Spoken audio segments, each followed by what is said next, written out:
West Yorkshire has the highest burglary rate in the country, and there's a particular type of break-in that started here in Bradford that's on the increase.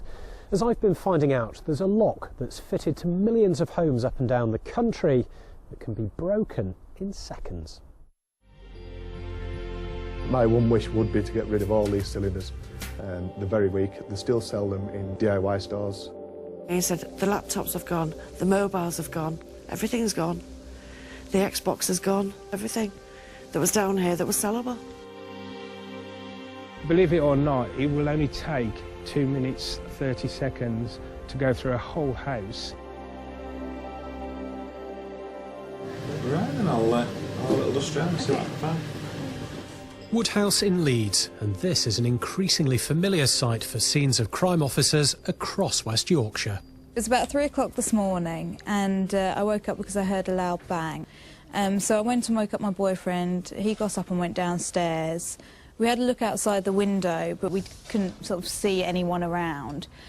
So we went back to bed and didn't think much more of it. When we got up this morning to go to work, we opened the front door and we found that the outside of the front door lock had actually been sort of prized open, sort of jimmied open. And Rebecca is by no means alone.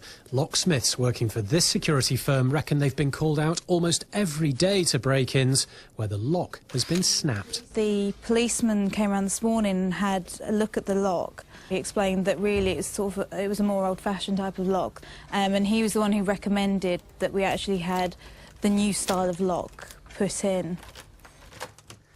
This is what's called a Euro profile lock, and they're fitted to millions of homes across the country, usually in UPVC doors. Now, the problem is that some burglars have discovered how easy it is to break them and then walk in through your front door. Lock snapping first started in the Bradford area, and now more than a quarter of all burglaries in West Yorkshire use this method.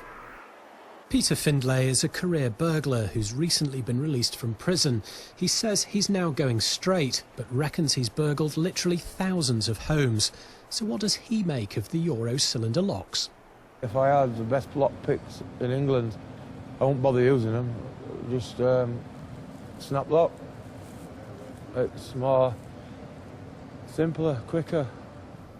And it's a problem that's growing. Since 2009, the figures for this type of burglary have risen steadily in West Yorkshire. So what can be done about it?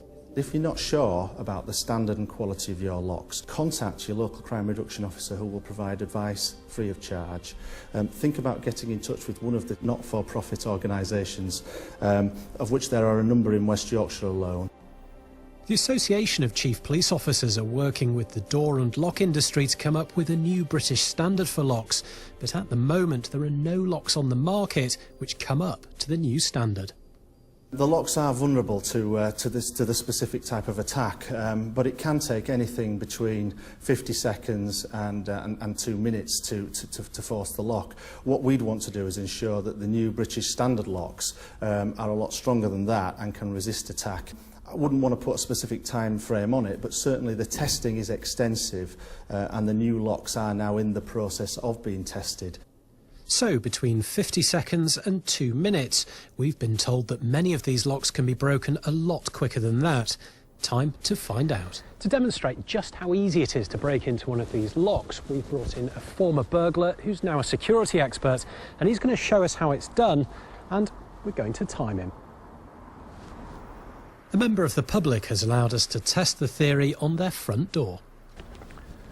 OK, the door's locked, so, Michael, you're happy with what you're doing? Yeah. Now, we can't obviously show exactly how you break in, but ready when you are. OK, I'm ready. Off you go.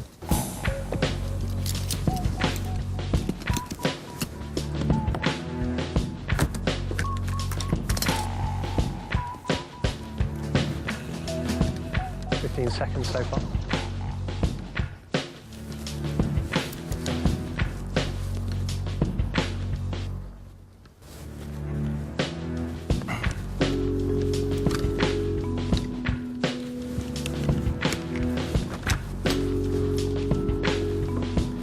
Michael, that was 42 seconds.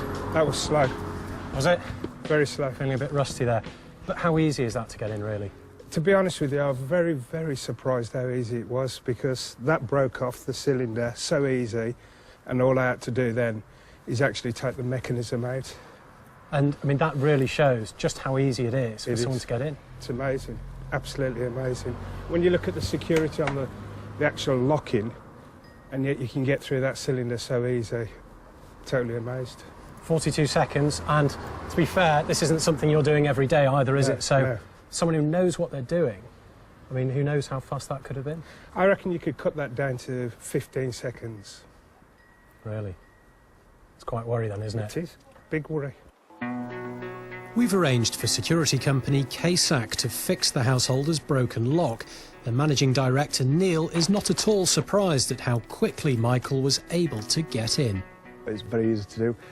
It's the first time Michael's actually attempted to do that. And as I said, it was very, very shocked. We see it day in, day out. So if you took this kind of lock out of circulation, would that go a long way to helping? Yes, that, my one wish would be to get rid of all these cylinders. But that's easier said than done. Although many councils and housing associations have lock replacement programmes, there are still hundreds of thousands of these Euro cylinder locks on homes across Yorkshire. So what's being done about the problem? Well, we've come to the Master Locksmiths Association to find out. At this testing facility in Northamptonshire, they put new locks through a series of tests. Typically that lock will be operated either 30,000, 50,000 or 100,000 times. So this is all just about checking new locks when they come through the door, make sure they're up to it. This is just pure durability, just really put it through the paces, and then after you've done the whatever number of operations you want to do, then we'd try the key in it to make sure it's all still operating okay. So what's this? This is what's called a torsion machine. This thing either twists things or pulls things apart or pushes them together. And we've actually set this one up to do a pull test on a lock cylinder. The lock cylinder's down here, if you can see that. Yeah. This part remains static. This part is actually pulling that way, trying to remove the plug out of the cylinder. So this is basically testing what happens if someone's trying to pull a lock apart? Absolutely, yeah. So when you're testing a lock, you're taking the same approach that a burglar might take? Yeah, we replicate that attack test using certain tools, and we just want to see that that lock performs to a certain level. Well, the idea behind that is obviously to delay any kind of burglar who wants to get into that property. We want to slow them down as much as we possibly can. But unfortunately, there are still plenty of Euro cylinder locks out there. Only a couple of days after Rebecca Khan was burgled, KSAC are busy attending another lock-snapping burglary, this time in the Farsley area of Leeds. But I didn't realise the extent of it until my husband came down behind me. And he said, the laptops have gone, the mobiles have gone, everything's gone. The Xbox has gone, everything that was down here that was sellable. Christine had thought her locks were secure, but she certainly doesn't now. I was advised this morning that if I took it through my insurance company, they would probably do like for like. And I wasn't happy at the thought of that, because I wouldn't feel safe in this house if they put the same kind of locks back on. So I just made some inquiries and the police advised me, and that's why we've got these in. With so many locks on the market, it can be confusing. So if you're not sure about how good your locks are, the best advice is to talk to your local crime reduction officer.